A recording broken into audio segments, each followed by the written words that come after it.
The global problem of preterm birth accounts for a significant percentage of child deaths.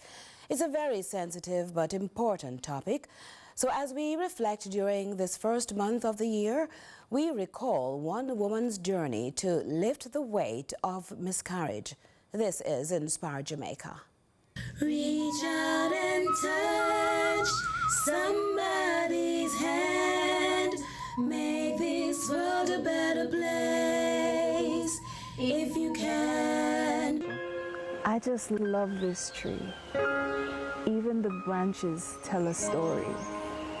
That when life pushes you down, you just grow back up.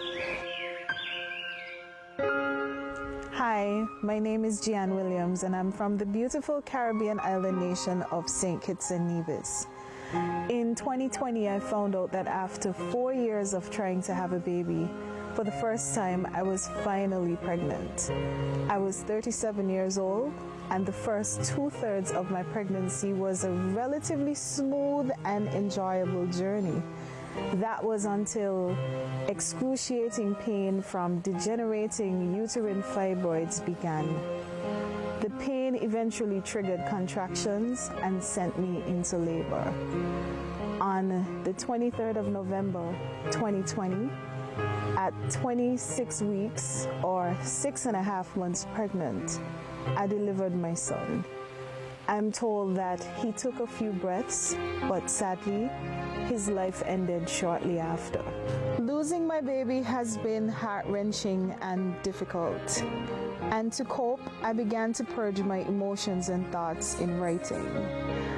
That writing turned into the book we have today, Lifting the Weight of Miscarriage, Healing Insights on Pregnancy Loss for Sufferers and the People Around Us. The book chronicles the physical, emotional, and spiritual effects of losing a baby that I, and to some extent, my baby's father, had to cope with in the first 6 months after our loss. My experience is not extraordinary. In fact, it is actually quite common, since statistics suggest that 1 in every 4 pregnancies do not go full term.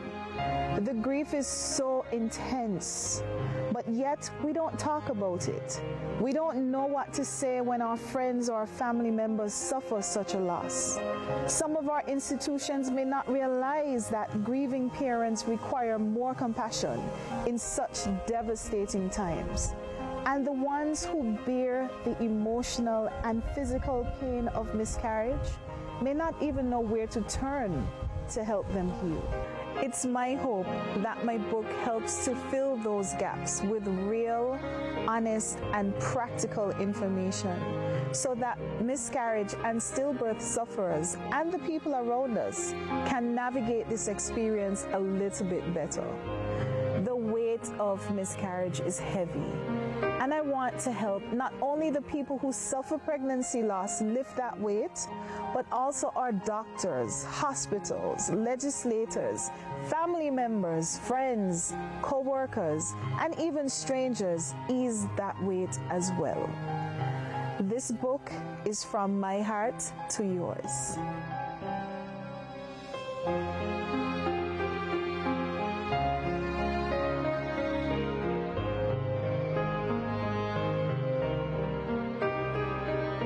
One of the more difficult parts of my experience came because I did not have an opportunity to even bury my son. The hospital where I delivered here in St. Kitts has a policy that if your pregnancy did not make it to 28 weeks, then the remains belong to the hospital. You get the option to hand over the body to a funeral home if you made it to 28 weeks. I made it to 26 weeks. So had I been pregnant for 10 more days, I would have been given the opportunity to have a burial for my son. I think being robbed of that opportunity for closure and the understanding that his body would have been incinerated with the rest of the medical waste from the hospital really has been a difficult path for me to cope with, and I'm really working on advocating for that policy change. I think parents should have the option. Some people may choose not to bury the remains of their baby, but I think you should at least have the option, because had I been given that option, I would have taken it. My son looked like me. We named him Kingston.